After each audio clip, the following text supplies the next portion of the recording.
For a lot of people, antidepressants, you're not going on those big journeys of like acceptance and connection. You're just kind of staying in numbness. You're not going on the adventure. Psychedelics give us the adventure, the opportunity for the deep adventure. Welcome to the Mindspace podcast. I'm Joe Flanders. Thanks for tuning in. Some interesting news from Health Canada last month on its regulation of psychedelic compounds. As of January 5th, restricted substances such as MDMA and psilocybin are no longer excluded from the Special Access Program, which means doctors can apply for access to psychedelic medicines on behalf of their patients, opening the door to safe, legal, clinical delivery of psychedelic-assisted therapies in Canada. It's very important news, very exciting, and I think maybe most because it's an important acknowledgement by Health Canada of the therapeutic potential of these medicines. And frankly, I hope it's just the beginning of a new approach to how psychedelics are regulated in this country. To mark this exciting moment, I wanted to interview someone who could be something of a guide to the dawn of this new era of psychedelics and mental health. And I think I found the perfect person, actually. So Dr. Rosalind Watts is a well-known psychologist in the UK.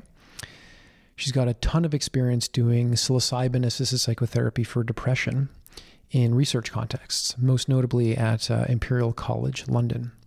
And in addition to all of her academic achievements, Roz has all the qualities of an amazing psychedelic therapist. Her humanity, her compassion, her wisdom, they're all kind of like off the charts, as you'll see or hear in the interview. I found her perspective on the healing potential of psilocybin to be refreshingly down to earth and yet somehow still inspiring. And I was especially touched by her use of the seasons as a metaphor for understanding our emotional lives.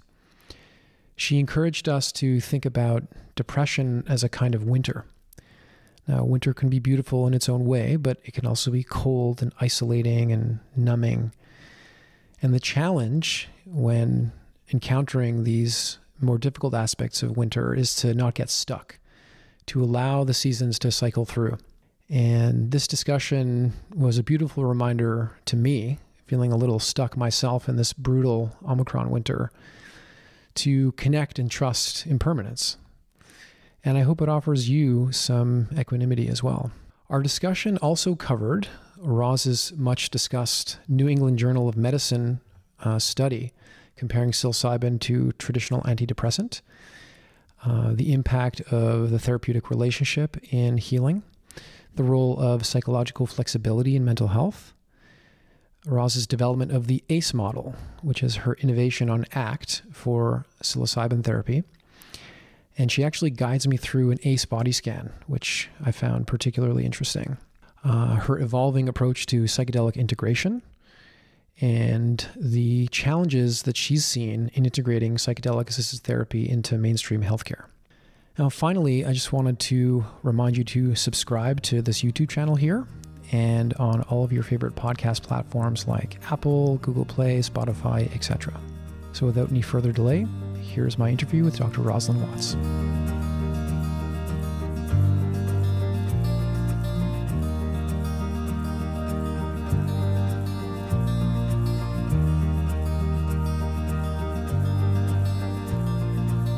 Dr. Rosalind Watts, welcome to the Mindspace podcast.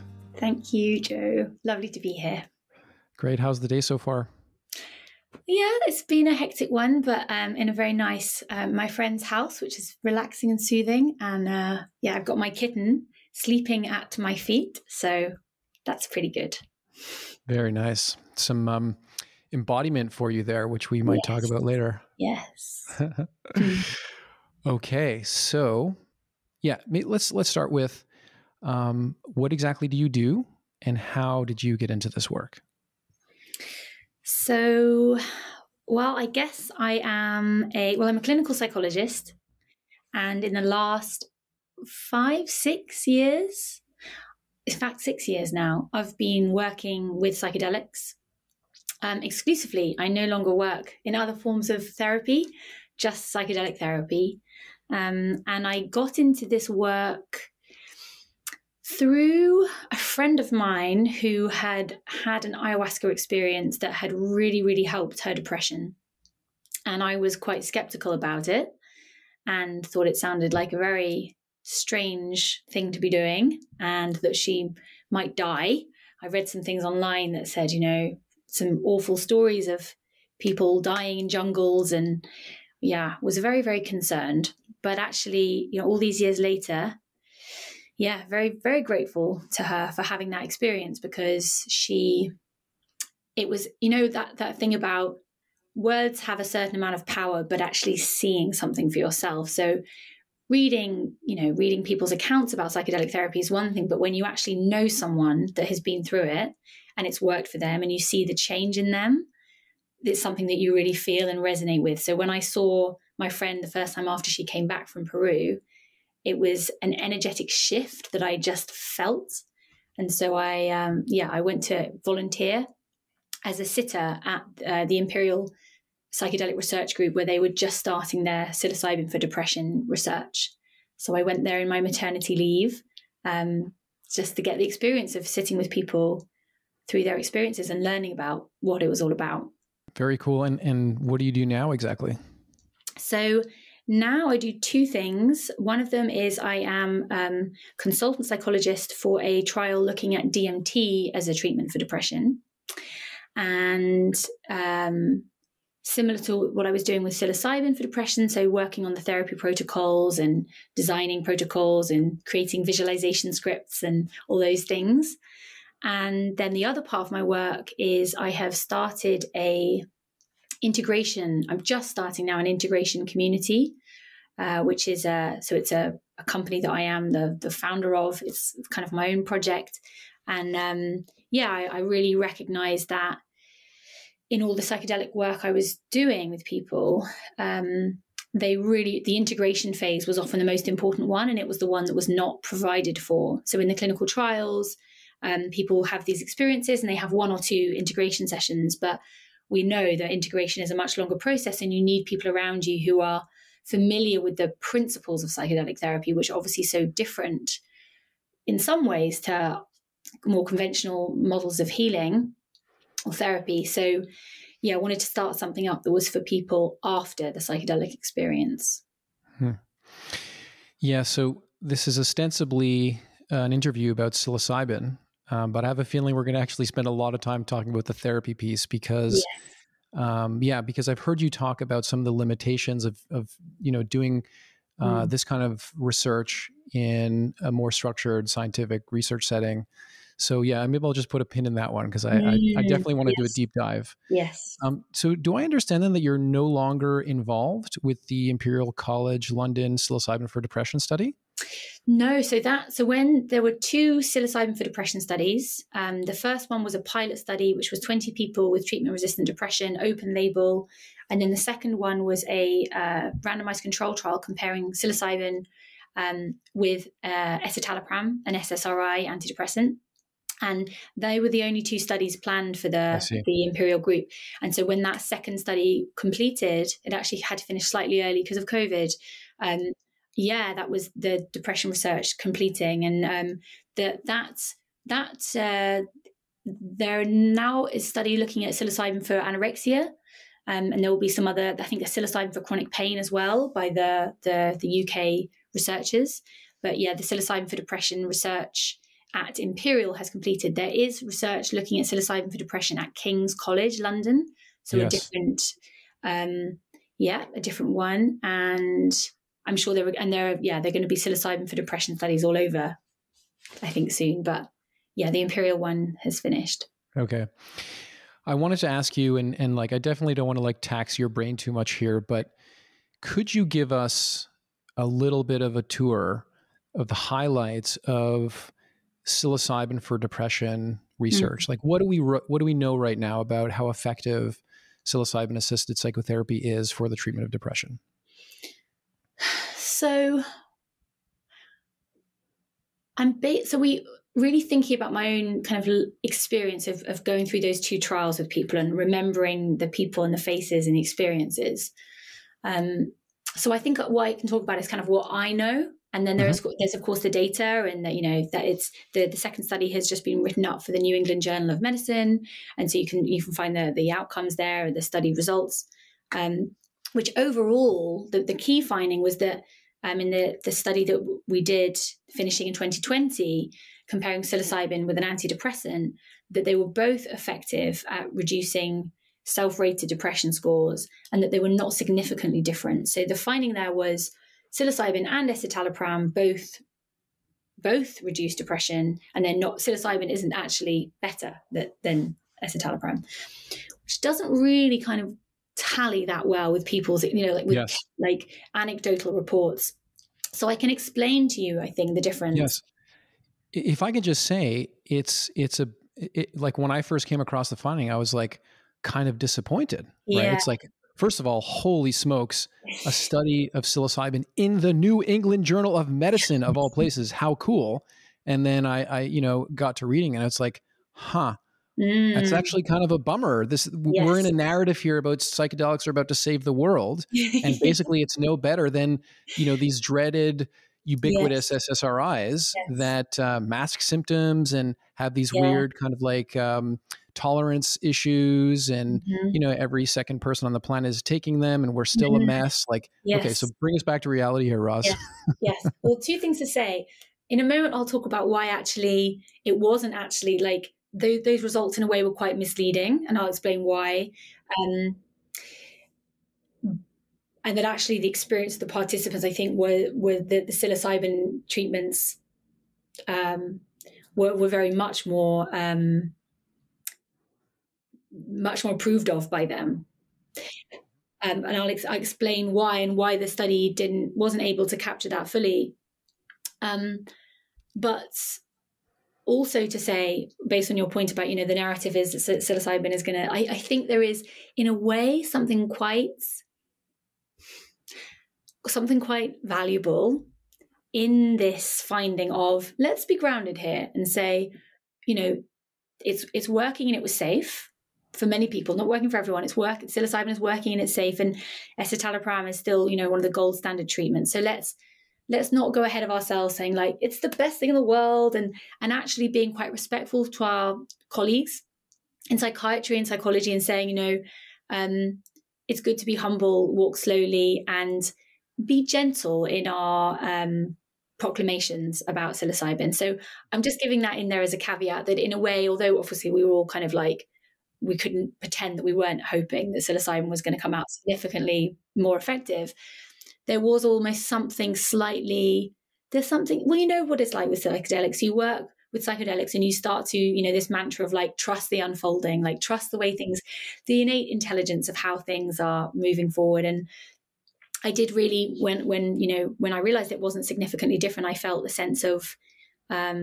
quiet okayness with that. And that maybe that was where we are right now, and that these kind of world-changing narratives can overblow psychedelics, making them into this kind of big bubble that could potentially burst. And also this deep belief that I have that it's not actually the psychedelic, it's that they're amplifying, the real medicine is the container, the therapeutic relationship, and that psychedelics are beautifully amplifying that in a way that can make therapy so much more effective than otherwise.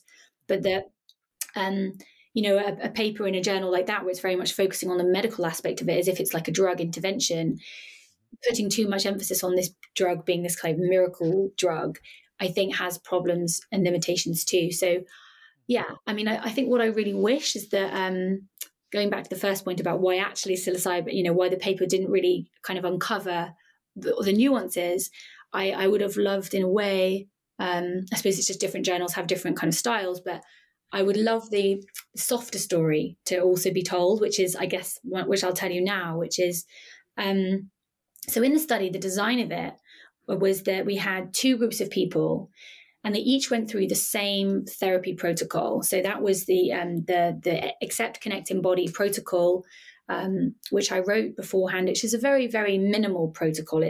It's non-directive. It's just a framework for understanding the experience, which I can tell you more about in a minute if you'd like to know more details. But just to say that both groups of people, so the escitalopram group and the psilocybin group, both went through the same protocol, the same. So the people in the psilocybin group, they had these 2 sessions with 2 therapists and the music playlist in this beautiful room, and they had preparation and integration sessions. I think like 10 sessions all in all with the therapists. So it was a therapy protocol with these 2 high dose psilocybin sessions, and then they had 6 weeks of sugar pills as well in between. The other group had the same thing, but in their psilocybin sessions, these music sessions with the 2 therapists and all of that, the psilocybin was just 1 milligram, but they still went through the whole psychedelic therapy protocol of holding the hands, of visualizations, trusting themselves to let go. They had all the same guidance about surrendering. They had the incredibly powerful music playlist, and they had a really strong bond with the therapist, because you have to develop that bond. Otherwise, it's not safe to go ahead. So they had a really strong bond. And then many people found the experiences really profound. So, and then they had 6 weeks of escitalopram. So what it looks like in the journal write-up is we're comparing escitalopram drug and psilocybin drug. Right. And the truth of it couldn't be more different. It's like, no, we're saying that, all of these people went through this therapy protocol, which is different to normal therapy, because it's not about changing your thoughts. Or I mean that's very a bit kind of disparaging of me about CBT, but it's a protocol that's all about accepting, connecting, and embodying. And they go through all of that with their 2 therapists that are allocated them for the whole period of time, and the music. And no wonder both groups did well. And I really don't think, although obviously I can't really prove this, that it was the escitalopram. In the low dose group, I don't believe, from what they told me, from what I saw, that it was the 6 weeks of escitalopram that made the difference. I witnessed people in those sessions holding hands, being there, having amazing insights, and not knowing whether they'd had psilocybin or not, because they had a really powerful session and cried tears they hadn't cried for decades. So psilocybin, escitalopram, yes, it was all about the therapy. That's quite something, quite a different narrative than you pick up from reading the journal article. This might be a bit of a tangent, but I recently read your colleague Robin Carhart-Harrod's piece about context, right? And the possibility that one of the important mechanisms of action with at least, let's say, the classic psychedelics is this enhancement of sensitivity to context. And that when the context that someone's in a psychedelic therapy is like, 1 or 2 very caring, open, non-judgmental therapists, a room that's conducive to relaxing, letting go, and healing, that it provides a kind of like accelerator or catalyst, I think would be the best word, for the therapeutic potential of the individual. Somehow, in comparing the 2 conditions, we didn't see that sensitivity taking place. Although, were they taking the SSRIs before going into the 2 like experiential sessions? So the first session, no. So they had prep session, and then they had the first music low dose psilocybin session, and then integration. And then they started taking the daily escitalopram, and then 3 weeks later they had another session. So their second session, they were on the antidepressant. The first session, they weren't. Really interesting. So what do you make, this is again a little inside baseball, but what do you make of, the hypothesis coming out of Robin's model that it should create enhanced sensitivity? Maybe these participants were already very sensitive and already quite benefiting from the therapeutic relationship. I wonder, what's your take on that?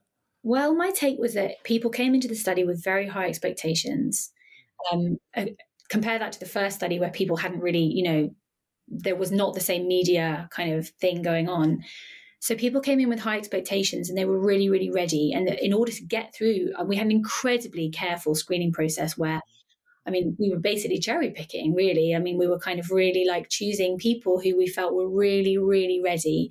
We chose people who were ready for the work, who were in supportive environments, who we felt would be able to safely go through this experience. So we were really cautiously screening. So I think by the time people came through to us and they were absolutely ready and primed and knowing this is a once in a lifetime experience and opportunity. And then we have all this time to get to know people. I mean, you know, therapy sessions, 50 minutes, but 50 minutes is such a short space of time to get to know someone. And it's the classic therapeutic hour. But in our prep sessions, we had lunch the day before the first session. We had lunch with people because I was really keen on how can we develop proper bonds and trust in a short space of time. So we had lunch with people as, you know, equals. The traditional boundaries of I am the expert and you're the patient went out the window, and we sat as three human beings in a room, listening to music, eating our lunch together, and just being with each other. And we were there for lunch, and then we had as long as we needed in the afternoon doing this visualization work together. And it really forms a bond. So already by the time we went into the first session, I really felt like we were genuinely co-travelers, and that you don't get that so quickly in therapy. Sometimes you don't ever get that in therapy. Right. Yeah. And it speaks to the possibility that psilocybin is not the only way to create relationships, to create conditions for healing. Totally. And so it's just actually so fascinating. And I wanted to ask you, you know, how complex it is to do this work in the context of this sort of very valuable institution or just kind of like practice of rigorous science, whether it's like the pharmaceutical model or even just basic science on these substances, and even just doing, you know, research on complex experiences like this. Maybe we've spoken to it. I wonder if there's anything else you would add around the challenges of doing psychedelic research, or psychedelic therapy research, I think would be more precise. Yeah, like I guess there's always this tension between, you know, the kind of like the scientific purity and making sure that people have enough care. So, yeah, I mean, I think there is a tension that exists, but you can kind of find the right, you know, you can work together and find the kind of sweet spot, which I think we did. I think we were able to. The protocol we had was, you know, we just made sure that both groups had the same one. So one of the challenges there is that, you know, in the low dose session, as two therapists, you wanted to be kind of the same as you were in a high dose session. So what that means is that when people have the 1 milligram, sometimes people had a really strong response and they didn't know they weren't on a high dose and they really went into it. Sometimes people had a lot of disappointment. And so what they wanted to do was take their headphones off and the eye shades off and sit up and say, I haven't had it. And I'm, you know, and talk through their disappointment. And you have to balance a bit of that, but you also are aware that you don't want this session to be vastly different to the high dose sessions. Otherwise you have a confounder. So what we would say to people in the preparation is, you know, this is really an opportunity away from your normal work, away from your normal relationships, to have a day with yourself. This is about you and the music. And look, let's take the emphasis off whether it's strong psilocybin or not strong psilocybin, because, you know, everyone reacts differently anyway. Let's really put the emphasis on you having a journey inside yourself. And so that did help quite a lot, but it's still really hard for somebody when they're really disappointed and you're encouraging them to keep going inside and see if they can, you know, it felt really tough. And track your own expectations and disappointments and hopes for the clients. Something that people not following the research wouldn't necessarily be sensitive to. It's very challenging for the therapists. When you talk about like 1 milligram, I'm guessing you're talking about synthetic psilocybin in this case? Yeah. Okay. Yeah. So it's a microdose. And what would be the dose for the actual, like the macro dose? 25. 25. Okay. Yeah.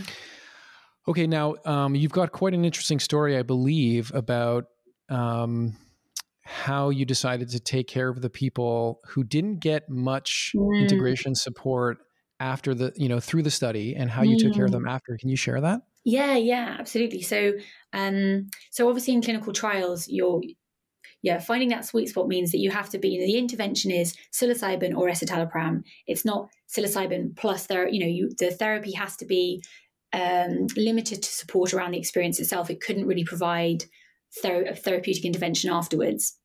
So with that in mind, and also the other thing is that the people on the low dose group who didn't receive any benefit needed to go back on their treatment as usual, so antidepressants. So the end point of the study had to not be too far away. Otherwise, for people that didn't get any benefit, whether they were in the low dose group or actually some people in the high dose group didn't get any benefit, we didn't want them to be waiting too long before they could go back on, other treatments. So it was a very short window of integration. And actually that was made shorter for some people because then COVID hit, and the last few people in the trial didn't get their second session of psilocybin, and they didn't get any integration. And some of the people did get both sessions of psilocybin, but they missed their in-person integration. So Michelle Baker-Jones and I, so Michelle is, she's my kind of psychedelic therapy twin sister. We both, on the same day, we both decided to volunteer for the Imperial trial at the same time. And we both went to meet the team at the same day in the pub. And it was one of those things of like, hello, sister. Hello. We just kind of have become inseparable ever since. But so we realized in COVID that we needed to set something up for people who were now in a pandemic, whose depression was coming back, because, with our people in our study, the depression went for a few months, but it was for most people a few months, and then it started coming back. And so we wanted to create something for people to meet each other, because in the first psilocybin for depression study, one of the loveliest moments was when at the very end, Robin wanted to have a gathering in the pub. So all the people that had been in the study were all invited to come and meet all the team. And we all just had lunch and had a drink, and all the people that had been in the trial got to have a chat with someone else who'd been through it, someone with depression, and someone openly with depression, someone that's like able to really talk about that and, able to really share about what that's like, but also what the experience of psilocybin for depression was like. And just seeing people, avidly talking and swapping numbers made us realize how important that community aspect is. But yeah, so after the second study, we never got to have the gathering that we had planned for people because of COVID. So we started this Zoom group, and it started off as Michelle and I saying, like, is this a good idea? Is this going to work? And we had this kind of feeling of like, it might not be a good idea. But it was one of those things that just really came to life. We just opened a Zoom room, said anybody that wants to come and, meet others from the trial's finished, come and just share. And it was one of those things where it just gathered a life of its own, and the participants would come regularly every week and just completely bond with each other. And Michelle or I, when we were kind of hosting it, we realized that we didn't need to say anything. In fact, it was much better when we didn't, because actually the power of hearing from someone else that's been through your own quite niche experience was so deep for people that, yeah, it was beautiful to watch.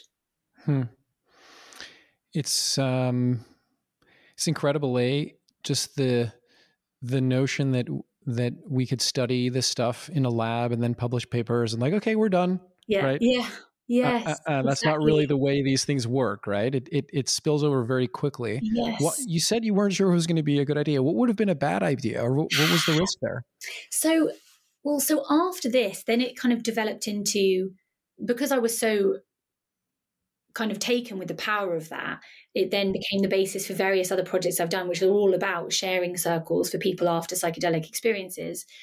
But actually, for one of these projects I did, which was with Synthesis Institute, at one point, having from one of my supervisors there, really, really experienced, wonderful psychiatrist, really experienced in the psychedelic space, I said, we're going to set up a kind of year-long program for people with depression to be able to access psychedelic therapy, group retreats supported by therapists, and then also integration groups as a group.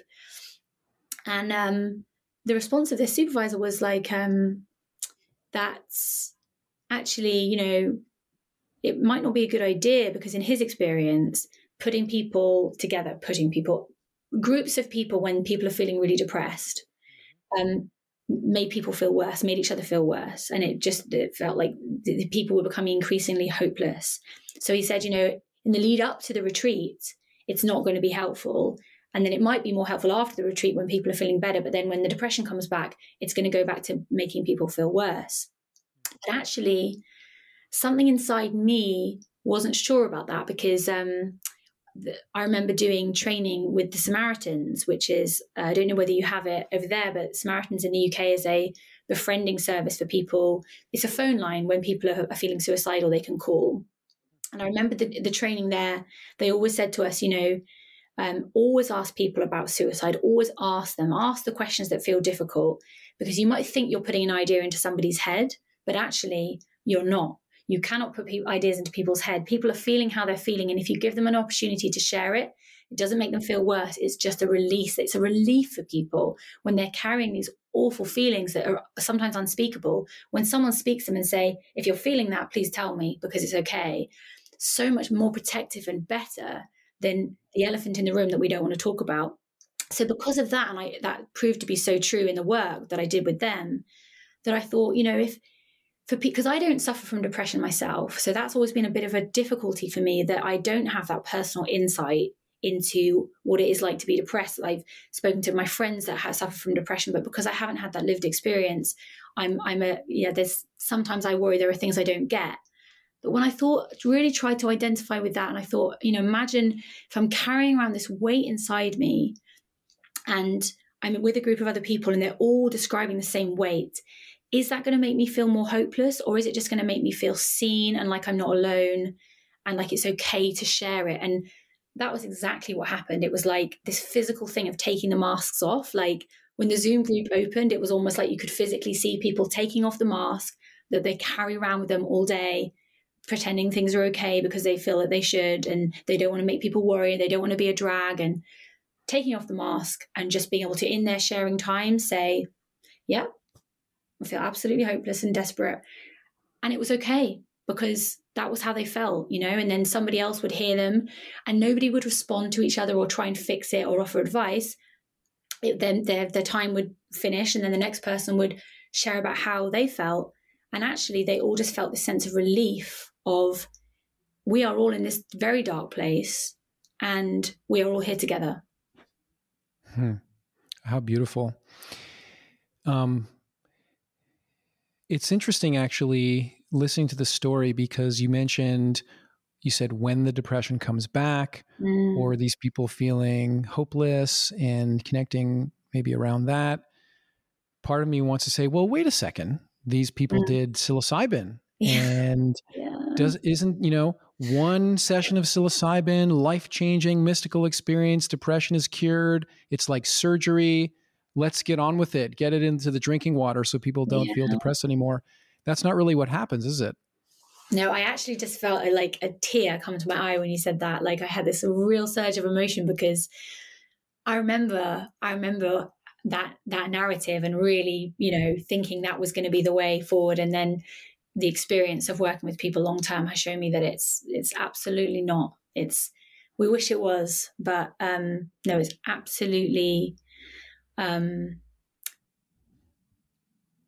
The depression came back for everyone that I was still in touch with. There may be a few people for whom it really, really shifted something, and have stayed just a very small number of people. But I'm talking out of 80 people, like maybe 3 or 4.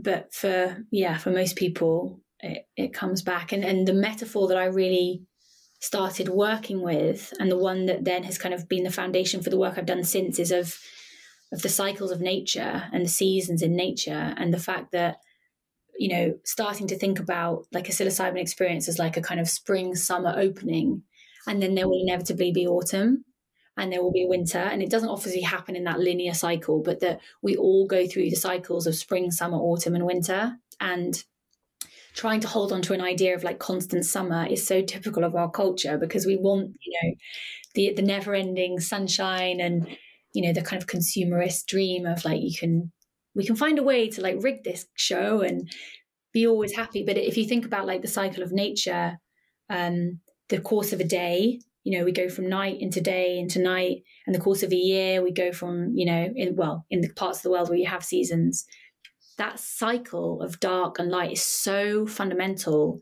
to nature and to us, that rather than lamenting the fact that psilocybin experience benefits tend to fade, I thought, well, we can embrace this because there is a time of hibernation. There's a time of sitting and waiting and resting, thinking about depression as deep rest and allowing that process of, I don't need to get stuck in this winter forever. I can move through this cycle, but I'm going to allow myself this time of darkness. I think it's just about not getting stuck. That's the thing where depression becomes, like incredibly debilitating when the hope is lost and people feel that they're not going to be able to move through it. I think that's where it becomes so painful. Okay, well, I'm feeling a bit of a need to recalibrate here, because if we are just cycling through the seasons in our emotional lives, what the hell is the point of all this? It's like, maybe SSRIs are good enough. That New England Journal of Medicine article seems to suggest that. Maybe especially if it's paired with, some kind of therapy. There's lots of therapists out there that can provide this work. Why do we need the fireworks, the hallucinations, the mystical experiences? Like, what's all the hype about then? What is psilocybin in the context of a therapy actually bringing that's unique and different and worthy of all the hope and promise? Very, very good question. And I think it is that it enables people to go to those dark places and go through the cycles, because the thing about antidepressants is that what people describe about them is that it's numbing them. It's that it's cutting off the peaks and trough of experience, but they don't go to the winter. They're kind of kept in a kind of limbo land, and they're not going into the depths of it and really learning from those places. And I'd say often in kind of talking therapy, with good talking therapy, you can really get down into the shadow, which is, often the winter, the kind of the underworld. You can get down there, but it's really hard. And what I've learned about depression through this work is that I used to think about depression as like deep grief and sadness, like deep winter. But actually, I think for a lot of people, depression is just numbness and stuckness and feeling nothing. Yes. So actually being able to go to grief, being able to go down into that deep, dark cavern of despair that we all have, some people to a much greater degree, and really swim around in those deep, dark waters, but also connect. So that's the acceptance, going down into the water. And then there's the connection to values. So in that cycle of going down and going up, going around, it's like you can embrace a cycle of, I will accept my darkest feelings. I'm willing to feel them. I can open up to them. And when I've done that, I'm going to connect to the values of what that teaches me. And every time I go through the cycle, I'm learning more. I'm getting more gifts. I'm getting more resilient. And as you go through the cycle, you kind of hopefully come out the other side wise, experienced, able to hold pain and connect to beauty, rather than, with other traditional, kind of antidepressants, potentially not for everybody. Obviously, for some people, they just work brilliantly. But for a lot of people, antidepressants, you're not going on those big journeys of like acceptance and connection. You're just kind of staying in numbness. You're not going on the adventure. Psychedelics give us the adventure, the opportunity for the deep adventure. So if you had a bit of a tear in your eye earlier, I think the tables have turned. I got the chills listening to you and some emotion coming up for me. It's just really beautifully said. I appreciate that. And I wonder if I'm getting a bit of a feeling of what it's like to be your client or in one of your groups. It's beautiful. And actually a really nice opening to kind of get into one of the next questions I want to ask you. And really this thing about being stuck, right? That, and in fact, in many of the, indications that we're targeting with psychedelic therapy in the research, really is about getting people unstuck, right? And you, I think, are very well known for highlighting the importance of really putting forward this notion of psychological flexibility and developing the ACE model.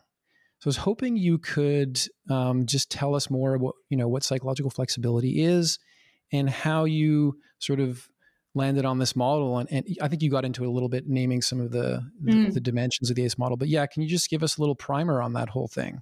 Yeah, sure. So So psychological flexibility as a concept came from acceptance and commitment therapy originally. And I did a bit of postgraduate training in ACT, acceptance and commitment therapy, and always really thought it was a really good model.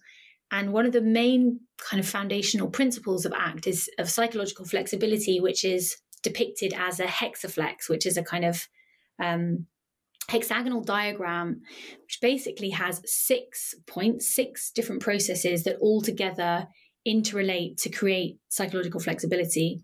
So the 6 processes are, let me see if I can remember them all.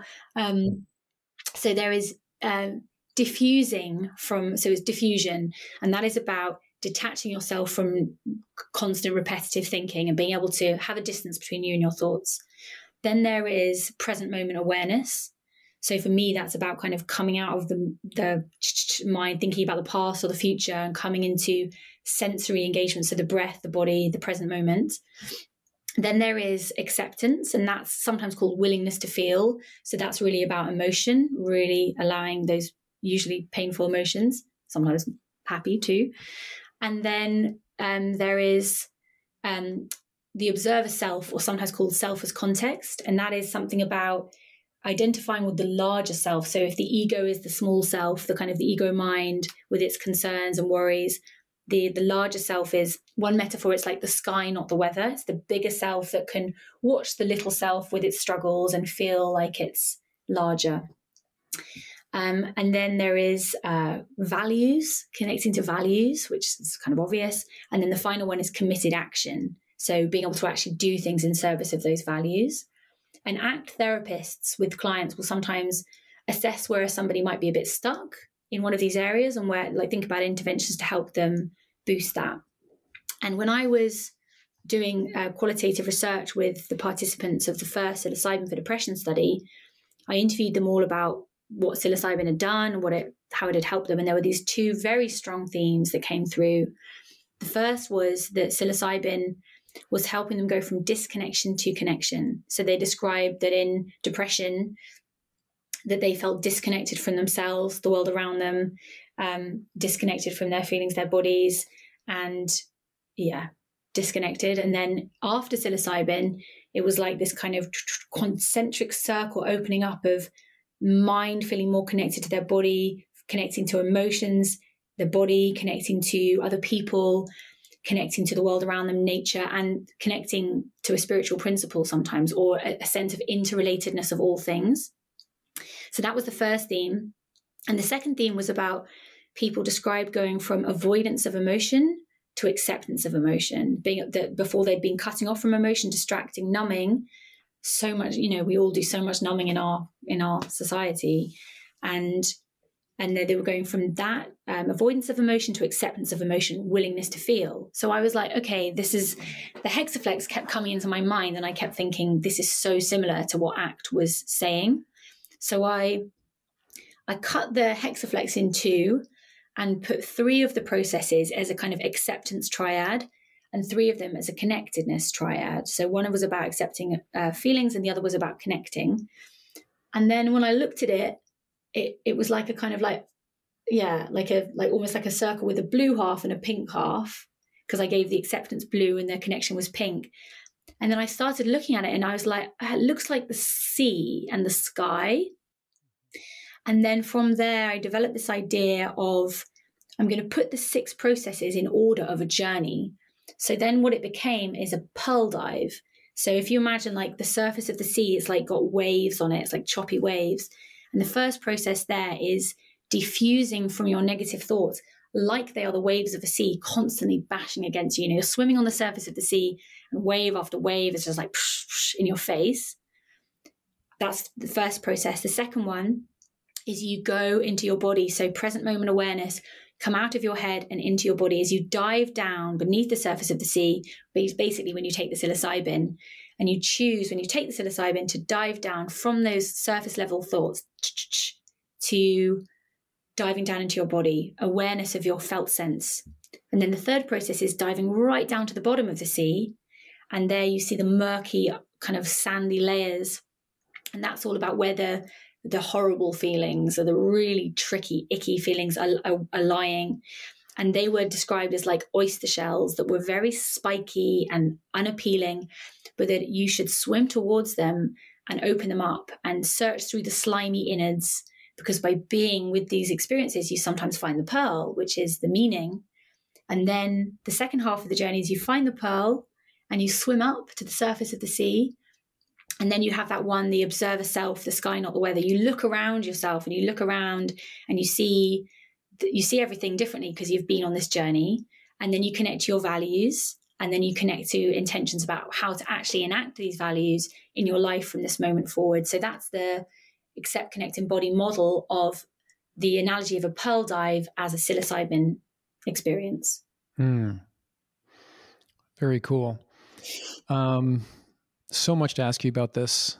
I wonder if we can do a little experiment here, and if you're not cool with this, we can edit it out. You've developed an actual meditative practice, or like a visualization around everything that you just said, and it's quite beautifully done. I've heard you do it. Whatever it's the TED Talk or whatever videos you've done. And actually, which maybe I'll come back to this later, but we've actually incorporated the ACE model and psychological flexibility and the ACE body scan into our protocols at Numinous. So it's incredibly exciting. And I'll hope to get a chance to tell you a story about a recent experience I had guiding a client with the ACE body scan, which is actually totally incredible. Oh, wow. That makes me so happy. I can't wait to hear. Yeah. I'm excited to share with you. Would you be up for guiding me and the listeners through a brief, like maybe max 5-minute ACE body scan? Yeah, absolutely. Amazing. Yes. Okay. I'll turn it over to you. Okay. So imagine that you are on a beach and the waves are just lapping at your feet, and it's very cool and relaxing. And then you're going to pick up some diving equipment that's lying there by your side. And you're going to walk to the surface of the water, the edge of the water where the water meets the beach, and you see a boat on the horizon, and the boat's coming towards the beach where you are, and it's going to come and take you on a diving adventure. So you pick up the diving gear, and the boat comes right up to the beach, and you climb aboard, and then it sails back out to the center of the sea. And you sit there, and you're sitting on a chair at the top of the boat, and it's a chair that's especially for you, and you can feel the sun on your face, and you just feel that sun there on your forehead and on your cheeks and on the back of your neck. And just let that sun just kind of absorb into you for a moment. And then the ship goes right out to the center, and it's going to be time for a dive. So you climb down the ladder on the side of the boat.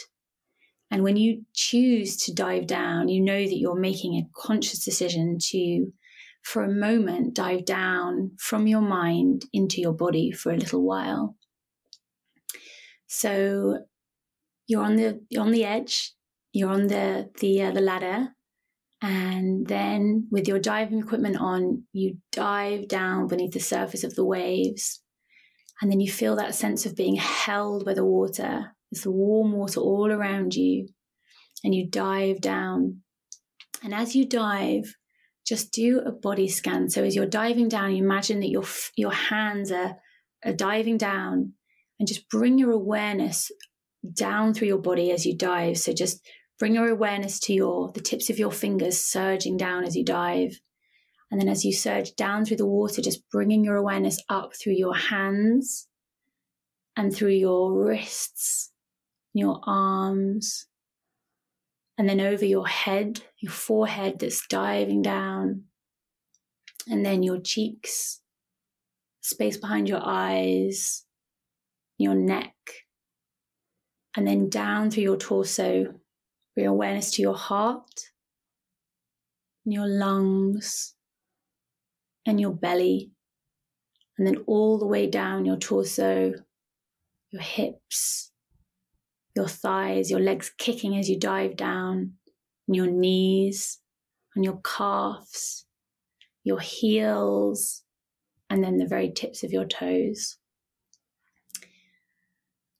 And then as you've done that, you can do that again in your own time now, just really doing a body scan from from your tips of your fingers down to the tips of your toes. And as you do it, just breathe gently and just bring awareness to any part of your body where you feel any kind of tension or any kind of, just any sensations going on in your body. Just really breathe into them and let yourself feel them. So take a few moments just to really scan down from the tips of your fingers to the little points of your toes.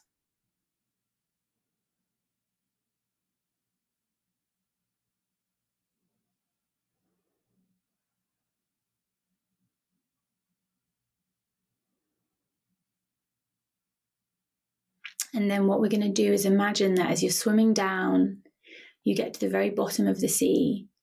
And at the very, very lowest level of the sea, there's silt and sand and mud, and it's quite murky. And there are some oyster shells.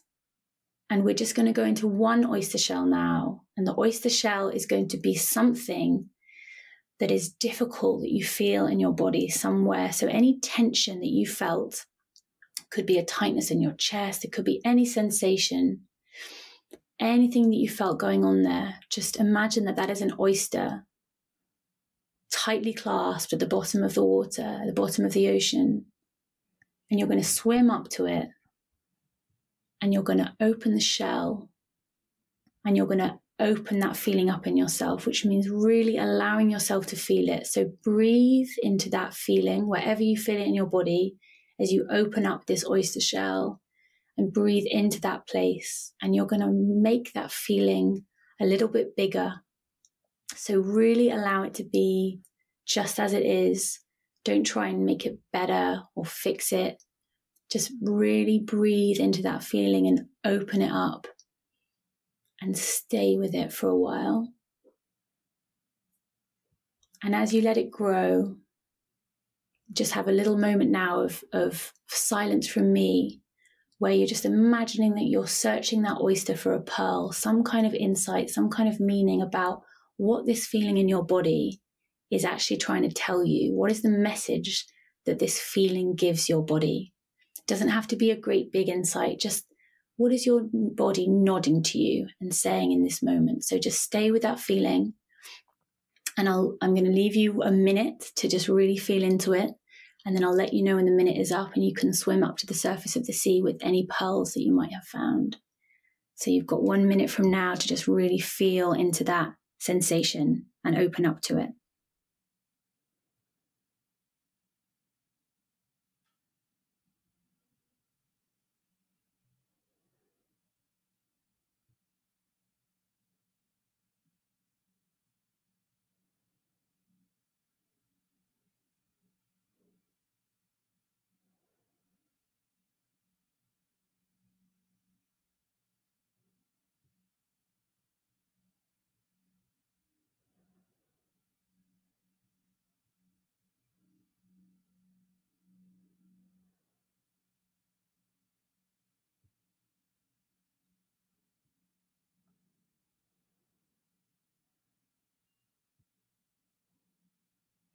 And so now just imagine that you're putting that shell back down on the ocean floor. And if there's a pearl, that's great, but it's okay if there isn't. And you're going to swim up to the surface. So swim, kicking your legs as hard as you can, like really, really going for it. And imagine that you're surging up through the dark water to the place where the water becomes bluer and lighter and brighter. And you can feel the sun at the surface of the water. And then you burst through the top. And then you're just there with the sun on your face and the boat's right there to meet you. And you climb up the ladder. And then you're sitting there on top of the boat with a blanket around you in the sun, beautiful pink sky. And if you found a pearl, you can look down at that pearl and just remember a few things about what that pearl spoke to you of, about the sensations in your body. And then whenever you're ready, you can open your eyes. Do I have to? Or you can stay swimming around. I like to stay there.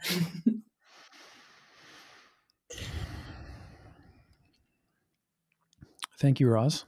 Oh, Pleasure. It's been a while since I went back to that one. So I don't know if I remembered all the parts right, but yeah, there's the general impression. What do you normally ask people as they're coming out of a practice like that? So feel free to use me as a guinea pig if that's going to be helpful. yeah, You don't have to, yes. but just it's available if you want to. Yeah, were you able to kind of engage with it? Did you feel like you could go there? I mean, obviously it was a short one. Did you feel that you could engage with it? Very much. And I mean, I do have a meditation practice, so this kind of thing is sort of just a regular thing, but also just, a little bit of nervousness and just being very alert with this interview and stuff. So I feel, quite activated, just kind of alive and alert. So that might have contributed to, just having an experience, I guess. Could you say a few words about it if it's not too exposing? Yeah, no, I'm happy to. So I found the visualization, like it took me a second to sort of click in. I didn't know if I should like lie back or close my eyes, but I sort of like landed and the visualization just like popped in pretty clear. I'm taking a sun vacation in about a month. So that whole thing's a little bit on my mind. But yeah, just the beach and the water and yeah, it just sort of felt familiar, felt relatively vivid. This piece about the chair on the boat, just for me, felt really nice, felt really supportive. And then, yeah, I guess the piece about that transition from having a bit of a cognitive visualization and then transitioning to sort of directing attention into the body felt very clear. And I have a lot of things happening in my body right now, just speaking to what I said earlier about being a little activated. And then there was a little bit of sort of wondering like which of these sort of sensations or groups or patterns of sensations are going to kind of like come to the fore as the one that I sort of connect to, I guess. And I landed on one and it just sort of amplified and it had this sort of like warmth kind of like emanating out from my, I don't know, lower chest, upper belly kind of thing. And, definitely some emotion came with it and kind of smile came over my face. And yeah, and then kind of coming back up, I had the sense of like kind of surging up and then like coming out into the sunlight, and it was quite nice and something welcoming about the boat and the sunset, or I think you mentioned like a pink sky. So yeah, it was very vivid. I don't know if that answers your question or maybe over answers your question or something. It's lovely. I'm so glad. It's beautiful when people are able. I mean, I'm actually really bad at visualization myself. I find it really hard to get into it. So it's amazing when people, because that was so quick, and you were able to switch from doing a podcast interview to that place of really seeing so clearly, so quickly. So yeah, I'm in awe. It's very cool when people can do that. Cool. So you would ask people to just maybe report back what they experienced, and then what? Is it just sort of open up from there, or are there specific things you inquire into? I'm guessing, you and I could do a deep dive into exactly what the emotion was and what the body sensations were, and that becomes a great trailhead for therapy. Yes, am I getting that right? Yeah, exactly. And actually, so this visualization would be done, a long version, it would be done in the prep session the day before psilocybin. Right. So we're asking people to imagine that tomorrow you're going to be going on this journey when you take the psilocybin. So it's like you're already introducing a little bit of like anticipatory anxiety to people as well, and sometimes excitement.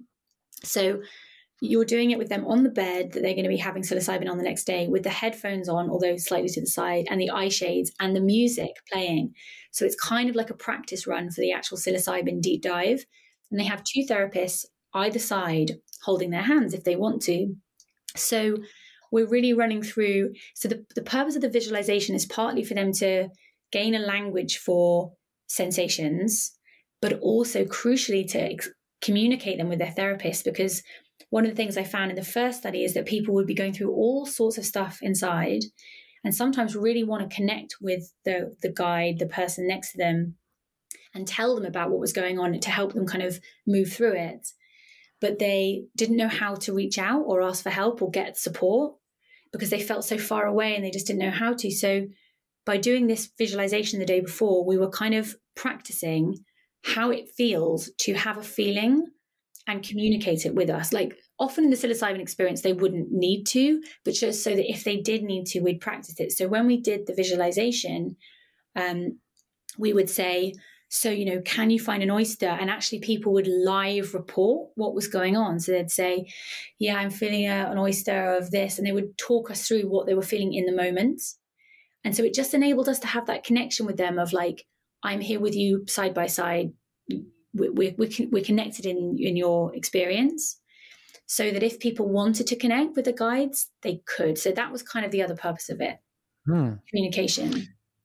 So you wouldn't do this during a psilocybin session? So it would be the day before. Then we didn't do it during the session itself, but I would really like to. I imagine that it would be a really nice way to begin people and like start the session off. Mm-hmm.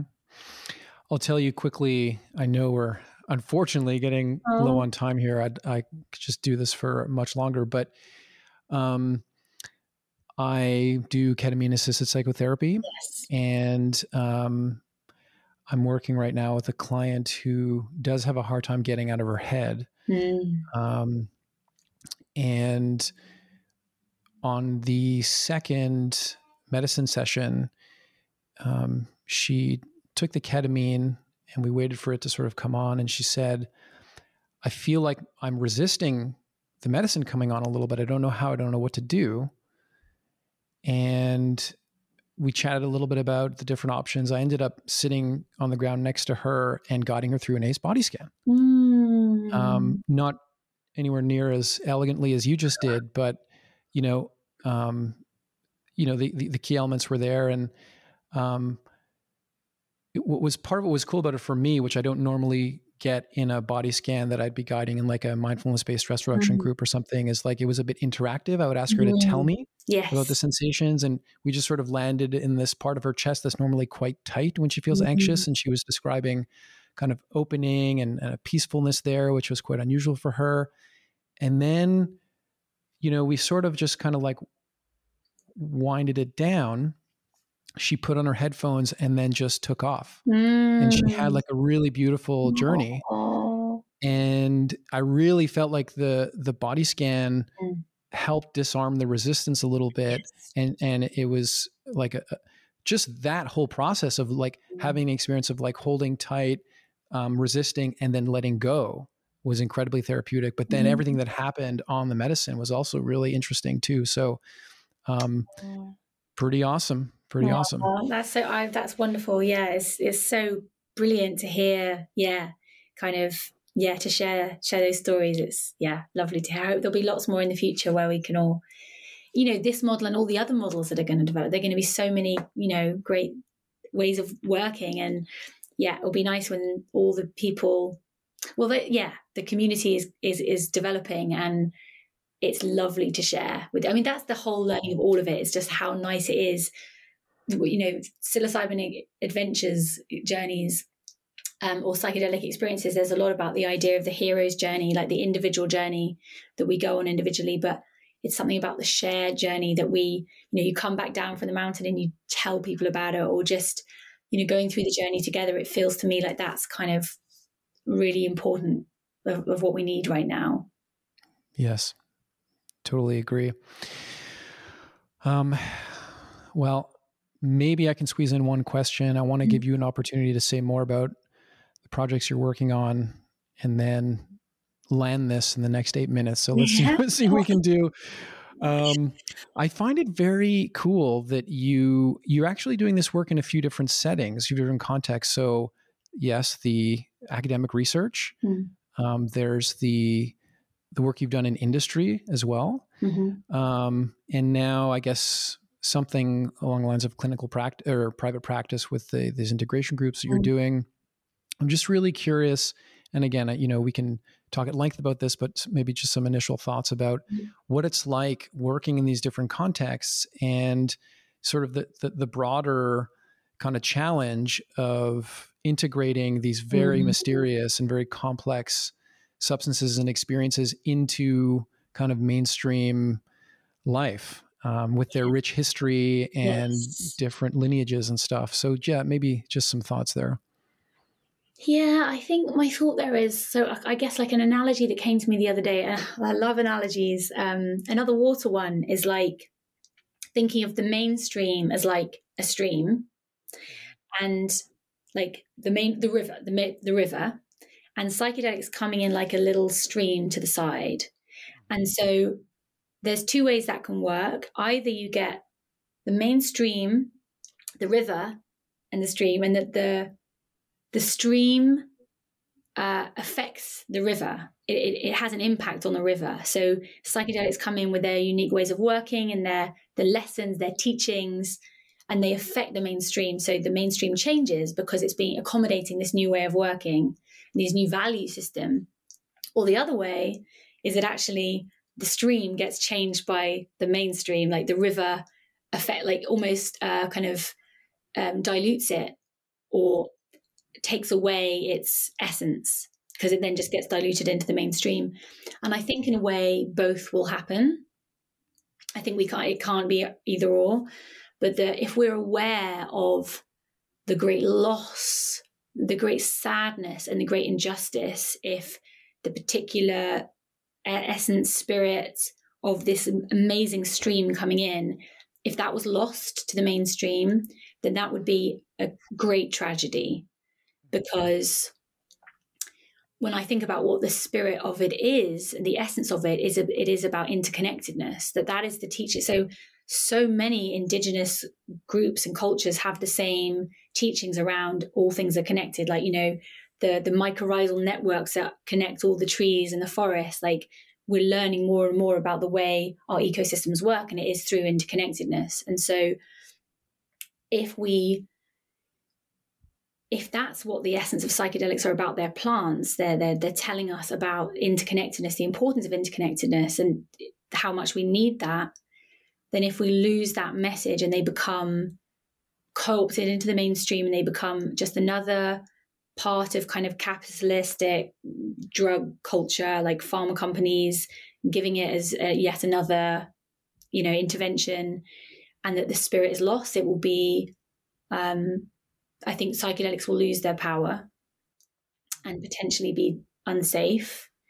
And this amazing treasure that has been carried through generations and generations of indigenous groups that have carried these traditions would be so unbearable. It would be so unbearable to watch that like lost, and so unbearable for the people who have the underground therapists who have for a long time kind of carried these healing techniques at great personal risk because they really believe in this. It would just be so sad. So what can we do to, make sure that the essence doesn't get lost? I think it's really hold true to our values about what makes, like the question you asked before, what makes psychedelics different? Know what's different and hold strong about not fitting that circle into a square-shaped hole, but instead making the whole circle, not square. Mm-hmm. That sounds good. Yeah. I appreciate your leadership on this. And well, I hope that. What's that? Oh, I don't know about that. Yeah. I mean, it's one thing to say it, but it's another thing to do it. Right. Yeah, no, it's very challenging, but I'm hopeful. Yeah. Yeah, me too. If we can learn enough from the people who've been doing it the circle way, not the square way, then we might be able to circle our square. But we have to listen. Okay, Roz, tell us about your projects and what you want people to know. How do people find you? What what are you working on these days? What's important to you right now? So my main project these days is starting a psychedelic community for anyone that is doing psychedelic experiences, whether in clinical trials or retreats or at home, a community for people to go through this process together. So it's a year-long program, and it's based around the Celtic tree calendar. So every month there's a different tree, and the tree has a lesson. And whereas before we had the analogy of the pearl dive and psychological flexibility as the 6 processes of that, now the psychological flexibility processes are kind of spread around 12 trees that we go through the seasons with. So it's the whole idea of going through the seasons. It's kind of difficult to explain, but it's not yet launched, but I do have a waiting list for anyone that wants to sign up and just get more information when it comes. So that can be, I have just a 1-page website, which is basically just this kind of sign up sheet, which is drrosalindwatts.com. And that has, so if people are interested in hearing more, they can sign up to that.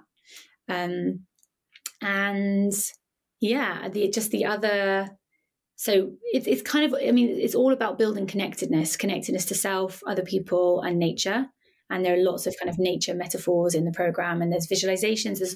The Pearl Dive visualization has now become 12 tree journeys, and they've all got amazing music from, so my friend John Hopkins I have some of his music as part of these meditations, and also some amazing musicians are making bespoke music for these tree journeys. So they've all got beautiful music as part of the meditations, and there's also breath work and lots of other tools. So it's a full on kind of program with breath work, meditation, visualization, and importantly, the community and the sharing circles to be with other people. And then just very quickly, the other thing I wanted to tell people about was my very dear friend Anya, who is the co-director of the Psychedelic Society in the UK, has been filming various people in the psychedelic renaissance for the last 5 years, and is making a film really trying to show the development of this field and the shadow side as well, particularly. And she just needs a little bit of extra funding to get the editing done. And it's a film that I really think we will all really benefit from watching, because it really tracks the development. So that's psychedelicrenaissance.com if people feel like they want to donate some money to that. Awesome. We'll put links in the show notes, and maybe some of the images that you referred to. We were talking about the ACE model and stuff, so everyone can have a look. Once again, thank you so much, Roz. This was a lot of fun. Hope to do it again sometime soon. Yeah, thank you so much for having me. I really enjoyed it. Cool. All right, take care. You too. Thanks for watching this episode of the Mindspace podcast. To get more episodes, you can subscribe on this channel or go to your favorite podcast platform. Thanks, and be well.